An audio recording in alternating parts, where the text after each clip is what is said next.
Hi YouTube, it's Kathy, and this is my weekly entertainment wrap-up for April 29th to May 5th. This week I read 2 books, I watched 6 shows, and I listened to 2 books. First this week I read Ship It by Britta London. This book combines 2 of my favorite things, fandom culture and queer lit. Claire is obsessed with a show called Demon Heart, and Forrest plays one of the male leads on the show. When they meet at a Comic-Con, Claire thinks that this could be a dream come true until Forrest says something awkwardly homophobic about her favorite ship. Claire, like many Demon Heart fans, shipped the 2 male leads. To avert a PR nightmare, Claire is invited along for the rest of the tour, and Forrest is told to play nice while he also attempts to get a gig in his favorite video game franchise. Along the way, Claire meets a girl and starts to question her sexuality while fighting hard to make her ship canon. I adored this book. It was interspersed with Claire's fanfiction, had a canon, queer romance, and so much fan culture. It was feminist and it allowed characters to do the wrong thing so they could figure out what was right. I flew through this and adored the experience. This week I also read A Darker Shade of Magic by V.E. Schwab, which is part of my BookTube Picks My TBR project that I'm doing this month. Thanks to Rogan for this recommendation. This book is about Kel, a man who has the power to travel between different worlds that all happen to have a place called London. There used to be many magical people that could do this, but now it's just him and a guy named Holland. And they act as messengers between the monarchs of the 3 remaining Londons because one of them has been closed off.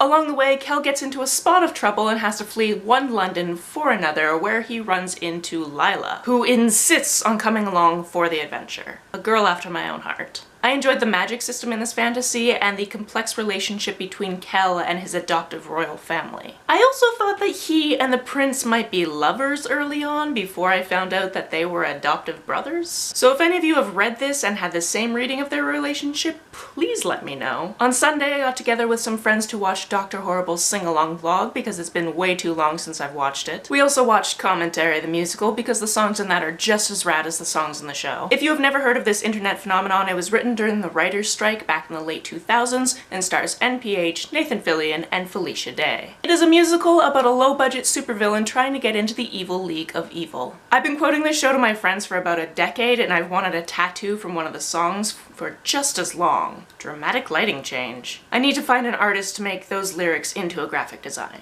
Speaking of shows that have singing, we also watched 2 Buffy episodes, Once More with Feeling and Tabula Rasa. Here lies a slight Netflix rant. The runtime for Once More with Feeling on Canadian Netflix is about 38 minutes. Cutting out a long shot after the title sequence, part of the first ensemble number, and Dawn's ballet. There is no time limit on the internet. Why do you hate Canada, Netflix? Speaking of musical episodes, the Tuesday Night Dinner Club also caught up on Riverdale, which also happened to have a musical episode. I'm not familiar with Carrie the Musical and honestly can't recall any of the melodies I heard, but I saw that it was intertwined with what was going on in the story, and I appreciated that. Jumping back to Neil Patrick Harris and Nathan Fillion playing rivals, we also watched a couple of episodes of a series of unfortunate events from season 2. I find one of the things that I am enjoying most about this show is the visual style. There are so many more trials for the Baudelaire children that I am excited to see in this medium. Speaking of sneaking your way into a fortune, I also watched the most recent episode of Survivor. There was a double elimination which put my favorite castaway out of the running, but I wonder if there will be someone added back to the crew later to make up for this, or if they're just going to let the double elimination stand. It was a twist that caught the castaways off guard. Speaking of twisty plots, I topped off my week by watching the first 13 episodes of the 7th season of Scandal. This included a crossover that made my Shondaland fangirl heart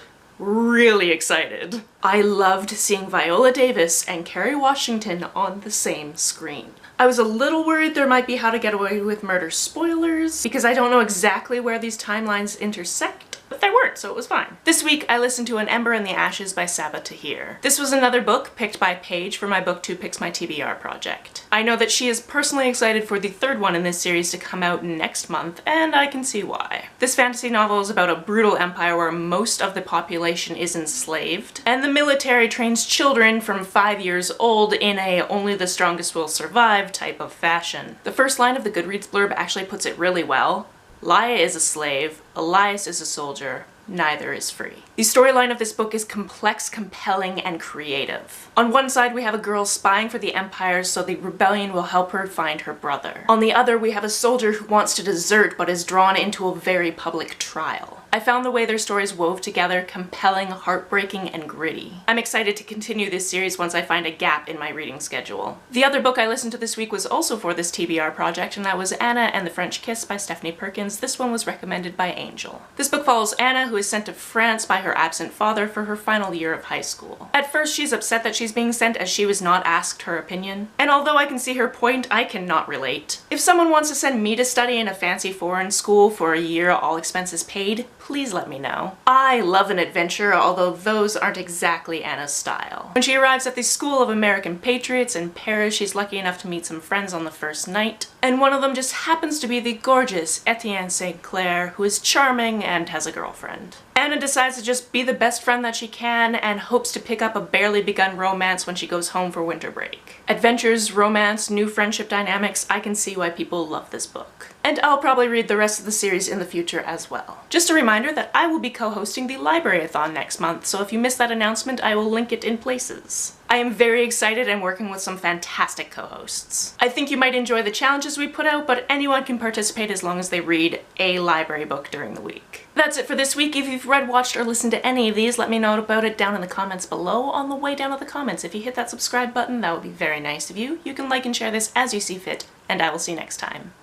Bye!